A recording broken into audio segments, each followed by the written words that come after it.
সিরিয়ার আলেপ্পো ঢুকছে একের পর এক ভারী ট্যাঙ্ক। হঠাৎই দেশটির এ দ্বিতীয় বৃহত্তম শহরটিতে বিদ্রোহীদের এমন সশস্ত্র তৎপরতায় ছড়িয়েছে উত্তেজনা।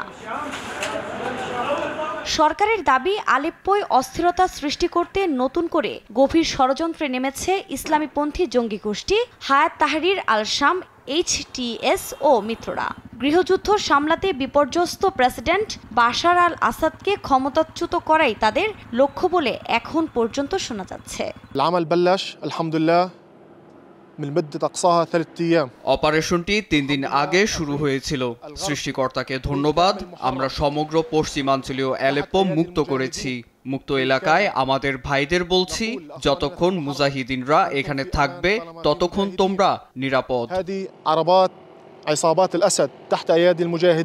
পরিস্থিতি খুব কাছ থেকে পর্যবেক্ষণ করে সাধারণ মানুষের নিরাপত্তার ব্যবস্থা জোরদার করেছে সিরীয় সেনাবাহিনী। কিন্তু এর মধ্যেই রটেছে যে শুক্রবার আলেপ্পোর অর্ধেক দখলে নিয়েছে সশস্ত্র বিদ্রোহীরা।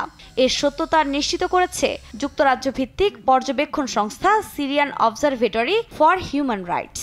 এই মানবাধিকার সংস্থাটি 2011 সাল থেকে দেশটির মানবাধিকার লঙ্ঘনের খবর সামনে আনছে।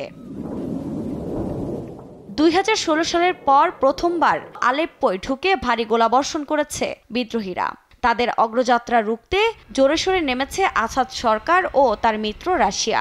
দামেস্কে অতিরিক্ত সামরিক সহায়তার প্রতিশ্রুতি দিয়েছে পুতিন প্রশাসন। গত বুধবার থেকে চলা লড়াইয়ে বেসামরিক নাগরিক ছাড়াও প্রাণ হারিয়েছেন দুপক্ষের কয়েকশো যোদ্ধা। দুর্ঘটনা এড়াতে আলেপ্পোতে সব ধরনের বিমান চলাচল স্থগিত করেছে দেশটির সরকার। পরিস্থিতি বিবেচনায় বন্ধ অনেক গুরুত্বপূর্ণ সড়ক।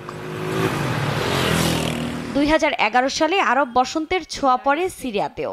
সে সময় সুন্নি বিদ্রোহীরা শিয়া সমর্থিত প্রেসিডেন্ট আসাদকে সরানোর চেষ্টা করে, কিন্তু আসাদ সরকার বিরোধীদের দমনে কঠোর হলে রূপ নেয় গৃহযুদ্ধে। এতে প্রাণ গেছে প্রায় 5 লাখ মানুষের। আফরিন মৌ, নিউজ ডেস্ক, দেশ টিভি।